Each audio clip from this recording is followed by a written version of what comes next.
मी भिक्खू शीलरतन थेरो बुद्धविहार सहयोगनगर या ठिकाणी असतो। माता रमाई आंबेडकर बुद्धविहार आहे।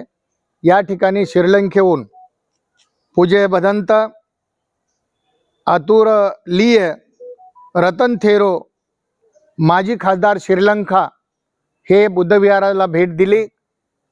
या निमित्तानं भव्य असं उपासक उपासिका यांनी त्यांचं स्वागत केलेलं आहे।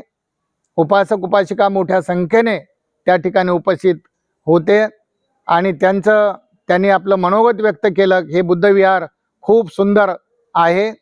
त्यांचा असं इच्छा आहे की आपल्याला बुद्ध प्रचार करण्यासाठी 1000 उपासक आपल्याला त्या ठिकाणी तयार करायचे आहेत। त्यांचा फार मोठा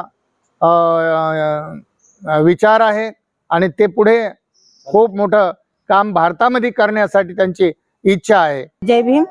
मी भारती बिराडे, रमा माता महिला मंडळ सहयोगनगर नांदेड येथे आज श्रीलंकेतील भंतेजी यांनी आमच्या बौद्ध विहाराला भेट दिली आणि बौद्ध धर्माविषयी त्यांनी आम्हाला मार्गदर्शन केले आणि आमच्या विहारातील अभ्यासिका आणि हॉल हे बघून ते खूप प्रसन्न झाले आणि त्यांनी खूप श्रीलंकेतील बौद्ध धर्म आणि भारतातील बौद्ध धर्माविषयी आम्हाला मार्गदर्शन केले। महाकारुणिक तथागत गौतम बुद्ध, बोधिसत्व डॉक्टर बाबासाहेब आंबेडकर आणि आजच्या प्रोग्रामला शीलरत्न भंतेजीने आयोजन केलं होतं स्नेहनगरला।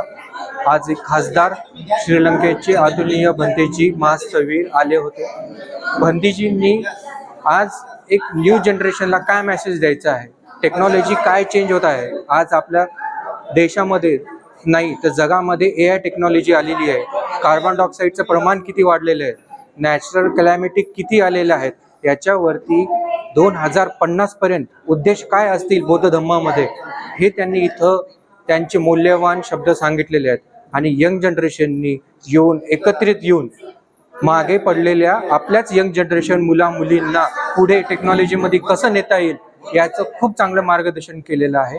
त्यांनी सर्वात जास्त भर हे टेक्नॉलॉजीमध्ये असून आणि पुढे येणाऱ्या नॅचरल क्लायमेटी म्हणजेच नैसर्गिक आपत्तीवरती आपण काय केलेलं पाहिजे, वैज्ञानिक दृष्टीनं आपण काय केलेलं पाहिजे याच्यावरती भरमसाठ त्यांनी मार्गदर्शन केलेलं आहे। मी आवर्जून सगळ्यांना सांगेन की लॉर्ड बुद्ध चॅनल आणि सर्वच यांना तुम्ही सपोर्ट करून नक्कीच भंतेजीने सांगितलेल्या मार्गावरती तुम्ही पुढे जावे। Now I am in Nanded district.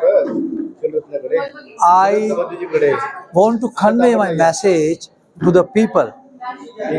My message is loving kindness to the people. We are now very critical situation. We are facing very big disasters now. It is not natural, it is human made disaster. So please be simple, be kindness, care to others, share in others. Thank you very much.